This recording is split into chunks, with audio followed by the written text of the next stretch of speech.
الرحمن نظر بر یعنی نیکی کے کام کی منت ماننے کی دو اقسام ہیں۔ کل کی ویڈیو میں پہلی قسم بیان کی تھی، آج دوسری قسم وہ ہے نظر زجر کی۔ نظر زجر وہ منت ہے جس میں منت کو ایسے امر پر موقوف کیا جاتا ہے جو منت ماننے والے کے نزدیک مرغوب نہ ہو اور ناپسندیدہ ہو، چاہے وہ کسی کام کی انجام دہی ہو یا کسی کام کا ترک کرنا ہو، خواہ منت ماننے والے کا اپنا فعل ہو یا کسی اور کا ہو۔ سوال یہ ہے کہ اگر دوسری قسم کی منت یعنی نظر زجر اگر خود ماننے والے کے لیے ہو تو جس کام کی منت مانی جائے اس میں کون سی شرط ضروری ہے؟ جواب میں فرماتے ہیں وہ امر منت ماننے والے کے لیے باعث مشقت ہو یعنی خود کو تنبیہ کرنے کے لیے ہے۔ مثلاً کہے اگر میں نے جان بوجھ کر جھوٹ بولا یا جان بوجھ کر قبرستان میں ہنسا تو اللہ کی خاطر خود پر لازم قرار دیتا ہوں کہ میں 3 دن روزے رکھوں گا یا رکھوں گی۔ اس طرح کی اور مثال بھی دے سکتے ہیں کہ انسان اس طرح اپنے کردار میں بہتری لانے کے لیے یوں بھی منت مان سکتا ہے کہ اگر میں نے والدین کو اذیت دی یا بیوی کو ناجائز مارا تو اللہ کی خاطر میں خود پر لازم قرار دیتا ہوں کہ میں 10 دن روزے رکھوں گا یا مسجد میں 10 دن صفائی کروں گا یا کسی غریب مومن کو 5000 روپے دوں گا۔ یوں بھی کہہ سکتا ہے کہ اگر میں نے گالی دی جان بوجھ کر یا کسی پاک دامن عورت پہ تہمت لگائی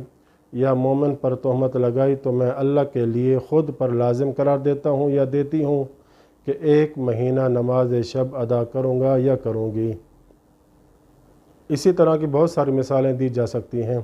کہ جس میں انسان اپنے کردار سازی اور خود کو تنبیہ کرنے کے لیے منت مان سکتا ہے، تو ایسی نظر کو نظر زجر کہا جاتا ہے۔ زجر کا معنی ہے ڈانٹنا، رکنا، باز آنا، تنبیہ اور سرزنش ہے۔ دوسرا سوال یہ ہے کہ جس چیز پر منت کو معلق اور موقوف کیا جائے اگر وہ منت ماننے والے کے لیے فعل اختیاری ہو تو یہ کون سی منت ہوگی؟ جواب میں فرماتے ہیں اس طرح کی منت شکریہ اور زجر دونوں کی منت شمار ہونے کی قابلیت رکھتی ہے اور دونوں میں قصد و ارادہ کے ذریعے فرق کیا جائے گا۔ مثال کے طور پر اگر کوئی کہے اگر میں نے شراب نوشی کی تو میں اللہ کی خاطر خود پر لازم قرار دیتا ہوں یا دیتی ہوں کہ میں 1 مہینے روزے رکھوں گا یا رکھوں گی، اگر اس منت سے اس کا مقصد اپنے نفس کو شراب نوشی سے روکنا اور اس کی سرزنش کرنا مقصود ہو، پس اس لیے شراب پینے کی صورت میں اپنے اور کسی کام کو لازم قرار دیا تاکہ اس کے ذریعے وہ شراب نوشی سے بچ جائے، تو یہ منت زجر کی منت ہے اور یہ منت منعقد ہو جائے گی اور درست ہے۔ آخری سوال یہ کہ منت زجر یعنی زجر کی منت اگر خود منت والے کے علاوہ کسی اور شخص کے لیے تو جس کام کی منت مانی جائے اس میں کون سی شرط ہے؟ جواب میں فرماتے ہیں وہ امر اس دوسرے شخص یعنی وارث کے نزدیک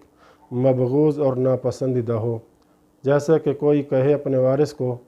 اگر تم نے نماز چھوڑی تو میں اللہ کی خاطر خود پر لازم قرار دیتا ہوں کہ اپنا سارا مال صدقہ دے دوں گا یا اپنے ترکے کا 1/3 حصہ فقراء کو دینے کی وصیت کرتا ہوں، یہ بھی منت درست ہوگی۔ اب ظاہر ہے کہ وارث کے نزدیک یہ بات مبغوض اور ناپسندیدہ ہے۔ آخری بات یہ کہ جس نے 1 ماہ روزے رکھنے کی منت مانی ہو اگر منت کو مسلسل روزہ رکھنے